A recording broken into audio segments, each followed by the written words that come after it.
pada hari yang ke-18 ini, Grinch Enterprise melakukan serangan ke Base Festival Company, perusahaan milik Santa. Dan Grinch Enterprise ini melakukan serangan dari forum-forum underground. Kali ini kita akan men-tracing sebuah file pada AWS Elastic Container Registry atau ACR. Ini adalah sebuah registry untuk kontainer yang digunakan sebagai infrastruktur dari serangan mereka. Mari kita gali lebih dalam tentang kemampuan di infrastruktur dari Grinch Enterprise ini. Pertama-tama, sebelum kita mulai untuk melakukan challenge-nya, kita akan masuk dulu, kita akan berkenalan dengan yang namanya adalah container. Container ini adalah bisa dianggap sebuah virtual machine, mirip dengan virtual machine. Kalau misalkan teman-teman nggak tahu apa itu virtual machine, ini adalah virtual machine. Saya bisa punya komputer di dalam komputer dengan semacam mengemulasikan hardware di sana. Kemudian dia bisa running apa saja di sini, operating system. Misalkan saya ingin running operating system Windows 10 di dalam Windows 10 saya bisa.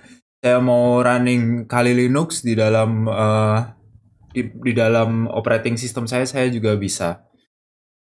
Nah, gitu ya. Dan masalahnya di sini kalau virtual machine itu memakan banyak resource atau memakan banyak sumber daya yang terutama di bagian prosesor dan di RAM-nya atau random access memory.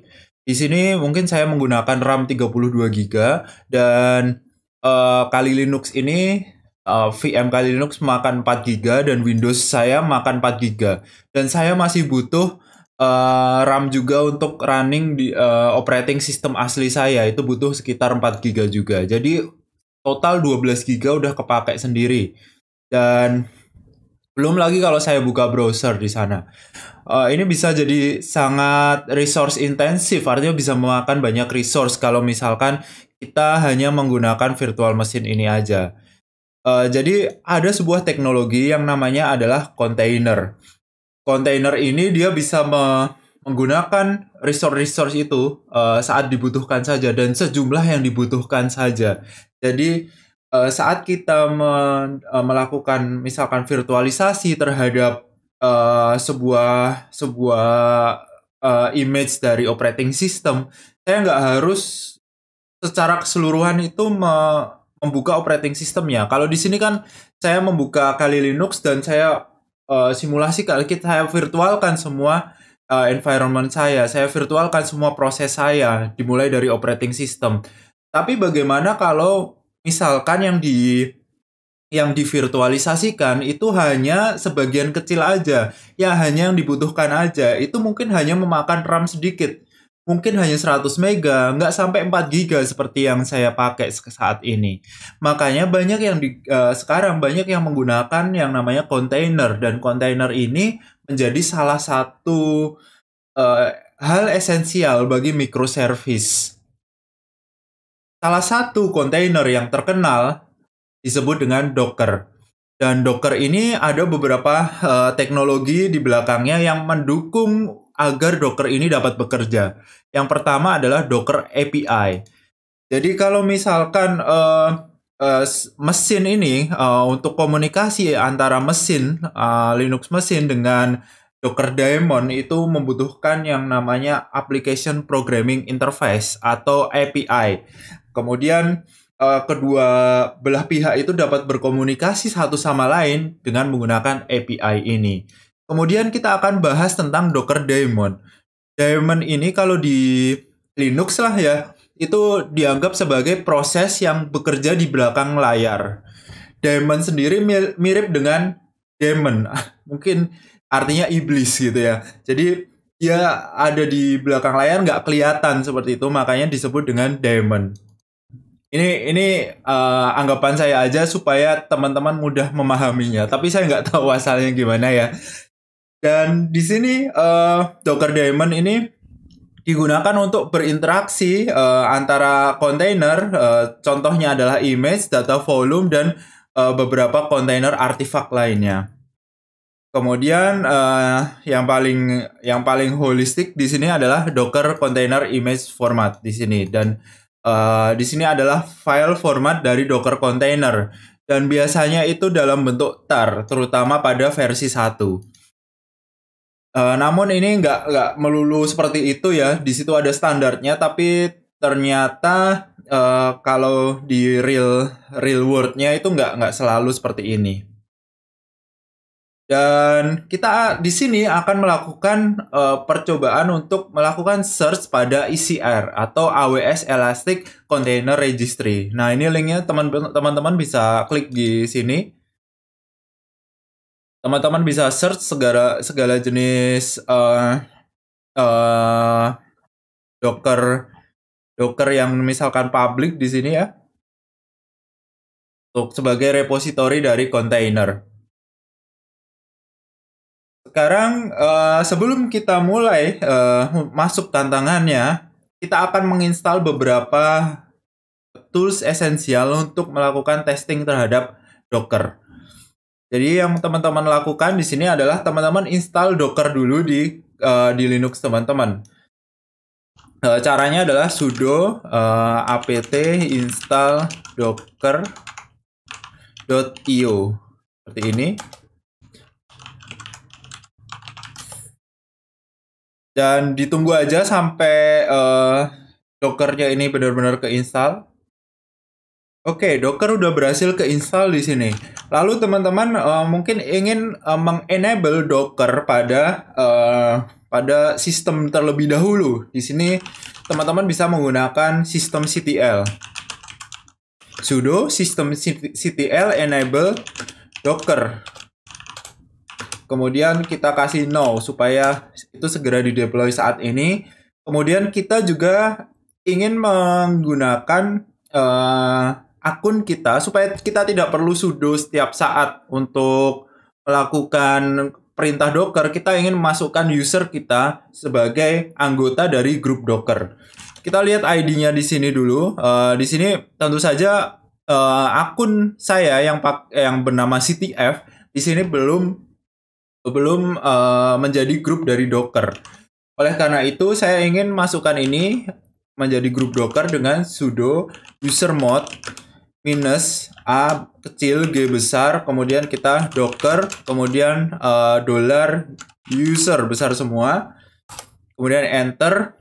Dan di sini kita masih belum jadi grup Docker. Yang harus kita lakukan adalah kita logout dulu komputer ini. Saya ingin close semua ini dulu proses sebelum logout. Saya logout. Kemudian saya login lagi.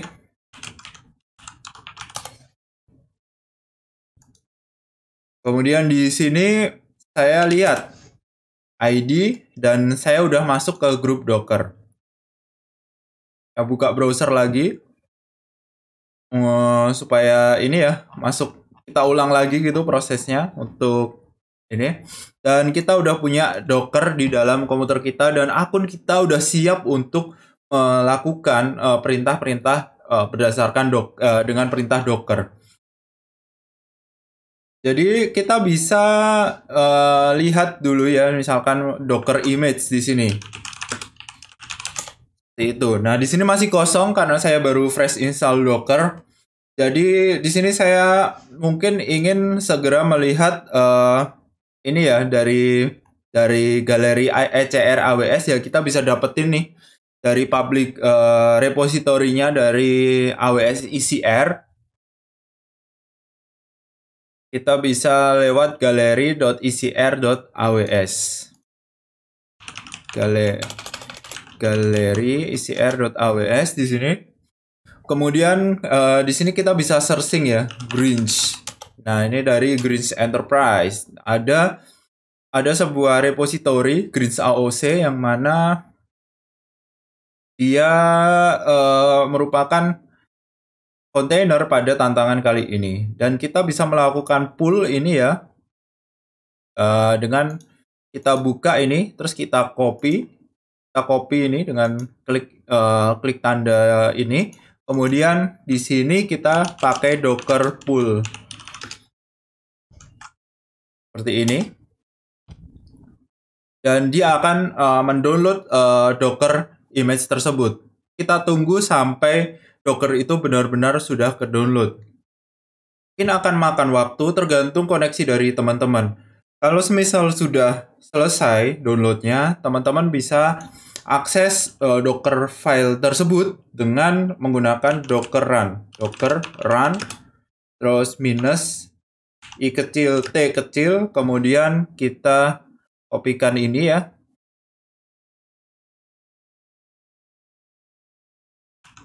Kemudian enter.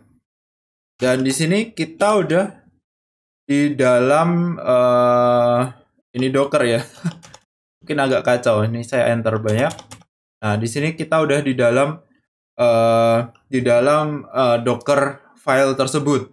Kita bisa coba menggunakan print. Wow, print print env. Nah, di sini kita temukan ada beberapa variabel ya. Di sini adalah salah satu proses testing dari Docker image. Karena Docker image ini terkadang mengandung environment variable dari device saat dia dibuat, dan itu bisa cukup berbahaya ya, karena beberapa developer suka mempermudah kinerjanya ya, ingin mempercepat kinerjanya dengan membuat sebuah environment variable yang berisi hal-hal sensitif seperti API key ini. Jadi buat teman-teman yang belum tahu apa itu environment variable, ini adalah variabel pada Linux. Kita bisa panggil ini ya, kita bisa panggil echo misalkan, kemudian home seperti ini ya. Nah, ini nanti dia akan memanggil variabel home ini ya. Misalkan kita echo kemudian API key seperti ini. Dan kita panggil variabel API key dan isinya adalah ini. Jadi ini bisa mempercepat kinerja developer, tapi terkadang ini bisa membahayakan juga bagi ini ya, keamanan dari kontainer tersebut atau keamanan dari operating system lah, kalau misalkan teman-teman deploy ini di dalam level operating system. Oke, kita juga bisa melakukan ls -la di sini untuk melihat isi dari folder tersebut. Ini ya, kita bisa lihat ya di sini ada folder apa aja. Ternyata foldernya hanya folder-folder default dan file-file default seperti profile, bash rc, dan bash logout. Ini adalah sebuah file-file default pada Linux kalau menggunakan bash.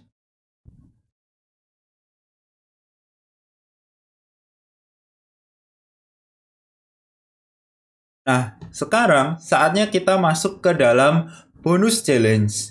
Di bonus challenge ini kita akan membaca Docker file ini saat dia dikonfigurasi. Caranya adalah kita melakukan save dulu. Docker save -o aocetar ya, terus kemudian nama ininya. Nama Dockernya ya. Oh iya, tadi kita berarti kita ingin new tab dulu ya. Kita coba lihat Docker image. Tadi kita belum sempat ya. Nah, ini karena tadi masih kosong, sekarang udah keisi ya karena kita udah running. Ini. Kemudian kita juga bisa pakai Docker PS ya di sini untuk melihat proses dari Docker tersebut dan beserta container ID-nya.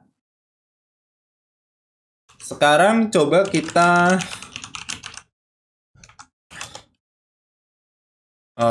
buat sebuah folder yang namanya adalah AOC untuk melakukan save ya, ini ya, melakukan Docker save terhadap repository Docker terhadap Docker file yang tadi kita udah deploy.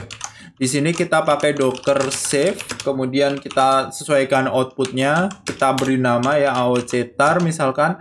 Kemudian di sini kita ambil namanya aja di sini yang cukup panjang, nama dari domain dan nama publishernya ya. Dan ini juga mungkin makan waktu. Oh, ternyata langsung selesai di sini. Coba kita lihat dulu ya, ada aoc-tar.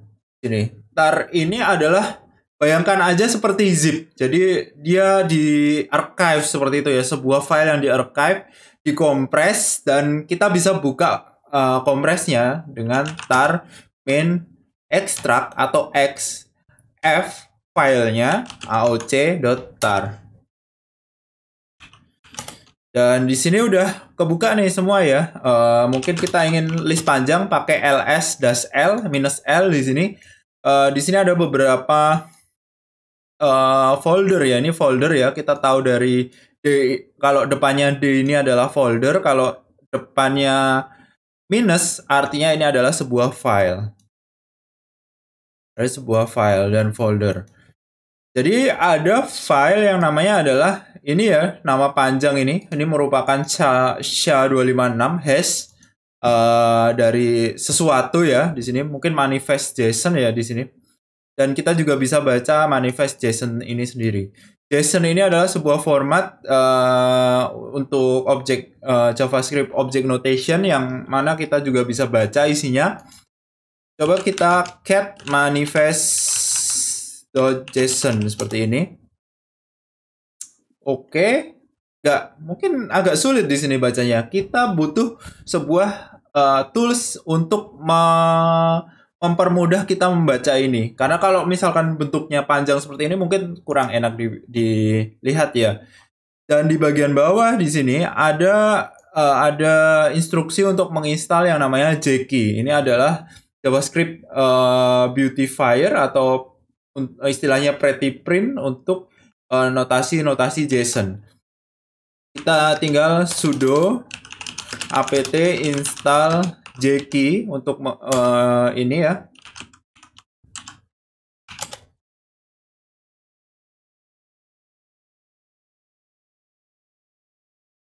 Oke, kalau misalkan udah ke install, nah ini kita bisa seperti ini ya, kita baca lagi manifest JSON-nya, kemudian kita pipeline ke Jeki. Oke. Pipeline ini menggunakan shift ya, shift terus ada tanda di atasnya enter ya, tombol enter. Teman-teman pencet shift terus enter ya, ini bukan L ya, bukan angka 1, bukan ya, bedain ya. Ini adalah pipeline yang biasa dipakai di Linux. Shift terus tekan tombol di atasnya enter itu ya. Kemudian di sini kita bisa lihat beberapa file, ada file konfigurasi ya. Oh, ini ada file konfigurasinya. Di sini kita bisa lihat ya. Coba kita baca ya file konfigurasi tersebut. Kemudian kita beautifier lagi. Ini ya perintahnya, mungkin tadi kecepatan. Dan di sini kita bisa lihat ya panjang ke atas. Oke, di sini dari mungkin ini adalah informasi-informasi yang kita dapatin dari manifest. Kemudian kita scroll ke bawah lagi dan kita menemukan banyak sekali ya. Ini ada API key juga yang bisa kita pakai nih harusnya. Oh, ini saat si Greens-nya itu melakukan setting environment variable, dan API key tadi ini udah kita baca ya dari environment variable-nya.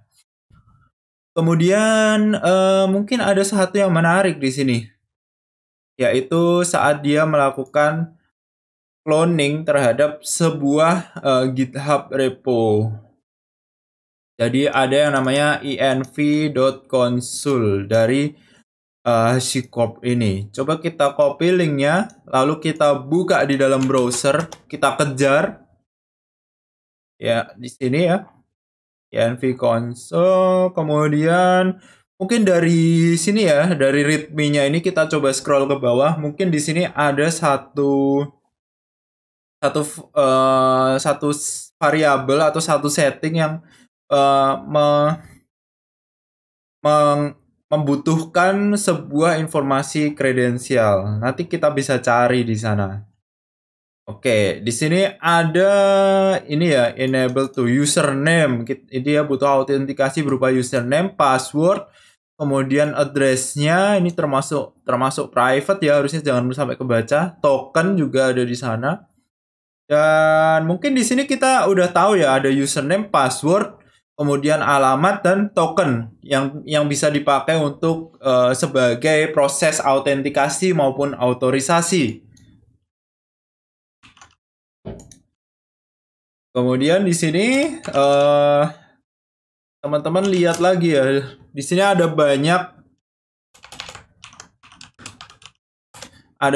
file ya, dan file-file ini isinya adalah coba kita buka salah satu ya, CD015 ini ya. Kemudian kita ls di sana. Di situ ada layer.tar, ada JSON file dan ada version. Coba kita baca JSON-nya dulu. Apakah butuh JK ya di sini? Di sini hanya sebuah metadata aja. Jadinya mungkin isinya ada di dalam folder yang ada di dalam file kompres ini. Kita akan coba buka file kompres tersebut. Nah, kita bisa buka layer.tar ini, archive-nya dengan perintah seperti tadi, tar-xf, kemudian namanya adalah layer.tar seperti ini. Kemudian kita ls di sini. Oke, nah di sini kita dapatin sebuah folder ya, etc tmp user var, yang mana tidak berisi informasi konfigurasi ini. Jadi kita ingin konfigurasi ini, kita ingin melihat konfigurasi ini, tapi di sini tidak terkandung di dalamnya.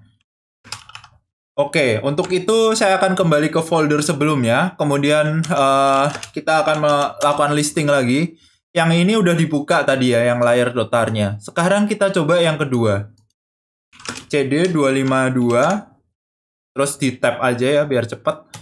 Kemudian tar-xf, kemudian layer.tar seperti ini. Kemudian ls-l untuk lihat ya. Di sini ada root folder ya. Oke, coba kita baca ya. Oh, ini dia, ada env console. Env console yang tadi kita cari ya, ini env console. Dan kita temukan sebuah folder di sini yang mirip namanya, cd env console. Oke, jadi di sini adalah ini ya source code dari Go-nya ya, .go ya, dari Golangnya, dan mungkin konfigurasi itu ada di sini. Teman-teman bisa baca ya, mungkin konfigurasi, tapi setelah mungkin teman-teman baca konfigurasinya itu yang kita cari bukan di sini. Kita ingin cari konfigurasi yang ini, tapi konfigurasi JSON-nya ini tidak ada di situ, tidak ada di folder ini. Makanya kita akan kembali lagi ke folder sebelumnya. Kemudian di sini kita list lagi ya. Yang dua ini udah kita buka. Sekarang yang 48cc1 ini yang kita buka ya. CD 48cc1 ya. Kemudian di sini kita list foldernya ya. Ini ada layer.tar, kita tar-xf layer.tar. Kemudian ls-l. Oke, bukan di sini. Kita ingat lokasinya ada di root folder saat kita buka manifest, kita buka konfigurasinya. ls-l lagi, yang 48cc udah dibuka. Sekarang coba yang 7ac. cd 7ac ini, kemudian kita tar xf layer.tar lagi, ls-l di sini. Oke, bukan di sini ya file konfigurasinya. Kemudian kita list lagi. Sebenarnya ini bisa di scripting sih kalau misalkan pengen cepat. Tapi supaya teman-teman lebih paham, saya akan coba secara manual satu persatu. Jadi saat ini kita coba, tadi udah 7AC kita coba ya. Sekarang ke 89E79. CD 89E79, kemudian tar ya, layer.tar. Masih belum. LSL lagi, 89 ini udah dibuka. Coba CCF33.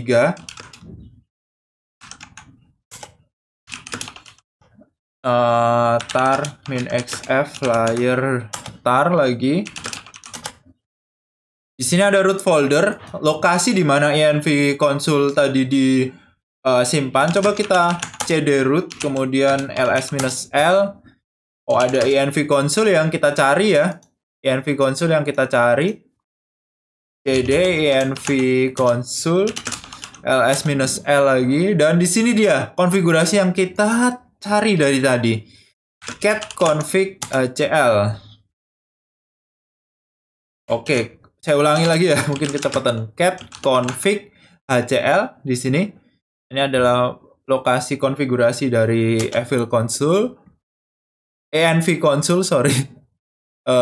Dan di sini kita cari sebuah informasi kredensial ya yang ada ya. Wow, panjang banget. Coba kita pakai less saja. Nah, gini ya, pakai less. Kemudian username password nggak ada ya. Kemudian oke, coba kita cari dengan ini ya, garis miring token seperti ini ya. Nih, kita ketikkan itu garis miring slash token. Kok nggak ketemu ya?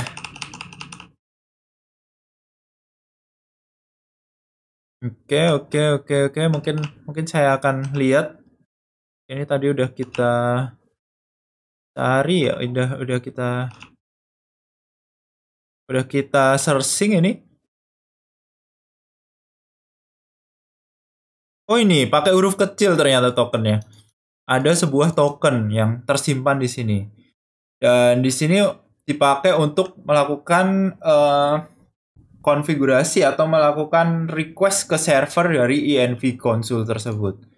Nah, ini bisa jadi adalah informasi kredensial, informasi yang sifatnya rahasia, tapi kita bisa buka di sini. Dan di sini bagusnya juga kalau teman-teman udah baca pertanyaannya sebelumnya, itu ditanyakan di pertanyaan yang terakhir.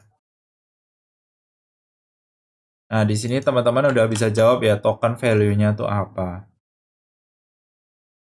Dan oke, kita udah bisa jawab semua pertanyaan di sini berdasarkan apa yang kita temukan tadi. Di nomor 1, komen yang digunakan untuk melakukan listing container image adalah docker image seperti ini. Untuk melakukan save, docker save seperti ini. Dan nama file yang termasuk ekstensinya yang berisi konfigurasi, repository, dan tag, dan layer hash. Kalau teman-teman masih ingat ya, ini bisa teman-teman key dulu untuk keluar, pencet tombol key. Kemudian di sini teman-teman kembali ke dalam AOC folder di sini. ls-l. Kalau teman-teman ingat tadi kita udah baca manifest.json ya. Dan di sini isinya adalah ini ya, beberapa objek ya. Ada config, repo text, layers, dan sebagainya. Dan di sini yang kita ingin jawab adalah manifest .json. Seperti itu. Oke, jadi untuk tantangan hari yang ke-18 cukup sampai demikian dulu. Terima kasih buat teman-teman yang udah ngikutin. Nanti jangan lupa subscribe dan like video ini. Sampai jumpa di video yang selanjutnya.